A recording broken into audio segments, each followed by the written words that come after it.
over to the channel for Chelsea player ratings in their 4-1 win over Burnley. I sincerely can't remember the last time Chelsea scored 4 goals after conceding first. We've seen Oliver score the first goal for Burnley, which Robert Sanchez supposed to do better. At the goalkeeping position, Sanchez gets a 6. Sanchez could have done better. For that, we have seen Oliver's goal. The shot wasn't that powerful. There is no much force in the shot, but somehow Sanchez failed to dive on time. But aside from that goal, Sanchez put in a decent performance against Burnley. So I'm giving Robert Sanchez a 6. In the defense, Marcel Disasi, who is one of our most consistent signings so far this season, he is going home with a 6.5. He was very decent.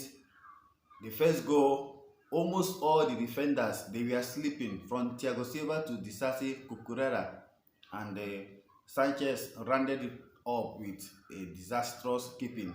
Burnley's first goal, all the defenders were at fault, not only Marcel Disasi. Marcel Disasi in this game, he put in a decent performances as always. Nothing spectacular, but he wasn't bad. He was okay, very good in terms of doing his defensive works. 6.5 for Marcel Disasi, while his central partner Thiago Silva gets a 6. The age of Thiago Silva is beginning to creep into his game. The Burnley first goal saw Thiago Silva cut out of position, and with his lack of pace, he wasn't able to cover up on time. That left his defensive partners in the island of nowhere.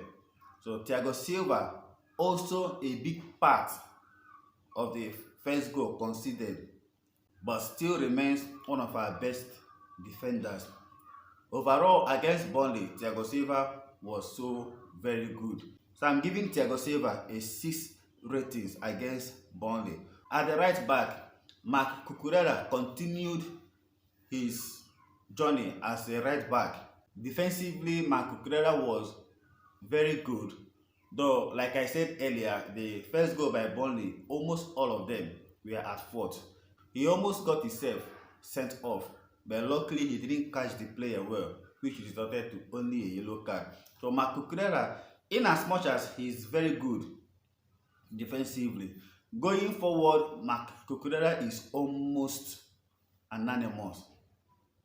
He completed 0 crosses, he attempted 0 dribbling. There is no how Marc Cucurella will be a long-term fix in that right back position, unless we are planning to maintain a balance that will allow Levi Colwill to push forward.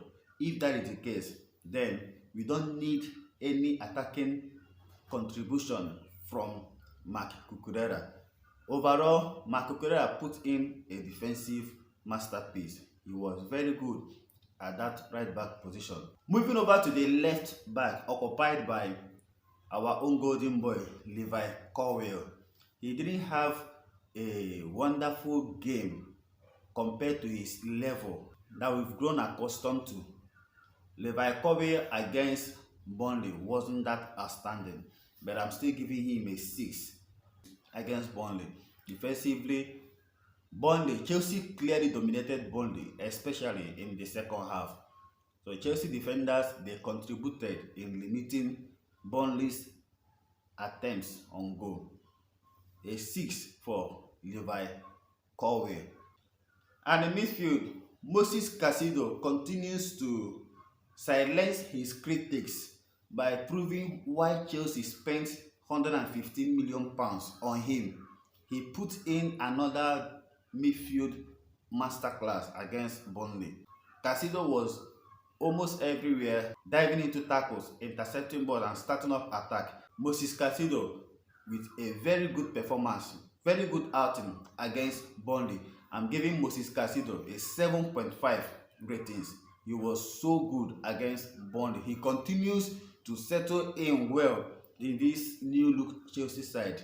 and showed why Chelsea splashed £115 million in signing him. Moses Caicedo 7.5, whereas his midfield compatriot Conor Gallagher continues to improve and grow day by day with the captain's armband. Conor Gallagher against Burnley showed us what we missed in N'Golo Kante.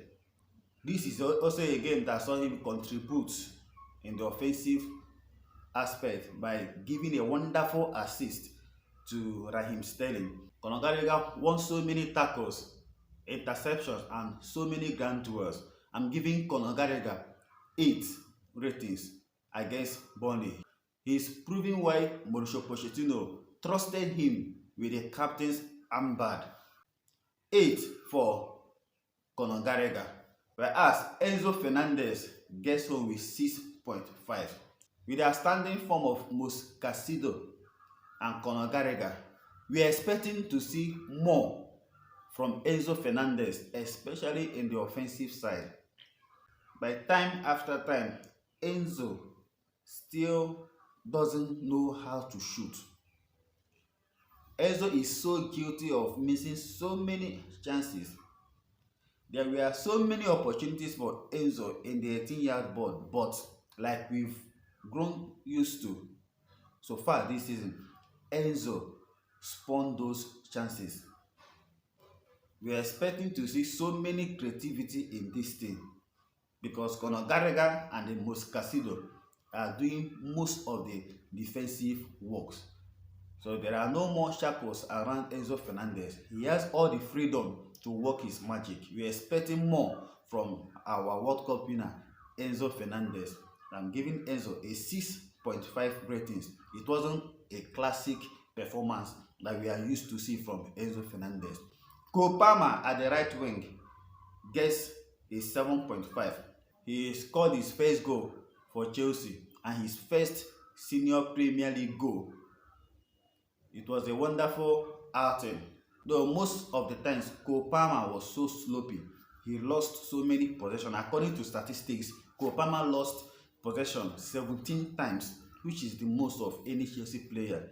People might just focus on the goal he scored and the assist he gave to Nicholas Jackson, but overall, Cole Palmer didn't have a wonderful outing against Burnley.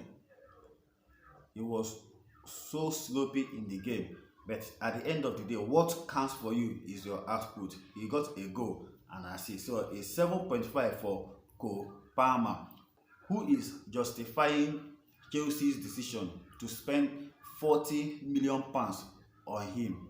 Moving over to the left wing, where Mauricio Pochettino surprised so many by starting Raheem Sterling ahead of Modric. When the lineup came out, so many people were angry, they were frustrated. They were like, why did you start Raheem Sterling, who is out of form? Personally, in my predicted 11, if you watch the video, if you have not watched the video, check it out, my Chelsea predicted 11. I predicted Mikhailo Modric to start the game. But Pochettino surprised us by starting Sterling ahead of Modric. And wow! Raheem Sterling put in a masterclass. He was clearly our best midfielder by far. He had contribution in almost all our goals. Firstly, he drove to the Burnley defense and put in a cross that resulted to the own goal for the equalizer before he used his incredible pace to cause a penalty converted by Cole Palmer before receiving the pass from Conor Gallagher. We were expecting him to square the ball to Nicholas Jackson, but Raheem Sterling, being a world-class winger, he took his opportunity very well. He scored his goal. He scored his 3rd Premier League of the season, making him our highest goal scorer in this current campaign with 3 goals. Raheem Sterling was massive against Burnley. I'm giving Raheem Sterling a 9 ratings. 9 for Raheem Sterling, who was massive. The fact is, if Raheem Sterling can be consistent enough, Raheem Sterling still remains Chelsea's best attacker at the moment. But the issues we are having with Raheem Sterling is his inconsistency. He can blow your mind off in one game and go missing in the next two games. So Raheem Sterling with a 9 ratings performance against Burnley. Whereas Armando Broja, who in my opinion is a very wrong call by Mauricio Pochettino. I made a suggestion that Nicholas Jackson should start ahead of Armando Broja, but the coach decided to start him, and his decision was proven to be the wrong call. Armando Broja put in a 4.5 ratings against Burnley. He wasn't involved because clearly Broja isn't fit enough to start Premier League games. 4.5 for Armando Broja. This is my Chelsea player ratings. If you have different opinion in any of my ratings, the ones you disagree with, you can air your view in the comment section. If you are yet to subscribe to this channel, please do well to subscribe to this channel. Hit the like button on this video. You can also share the video.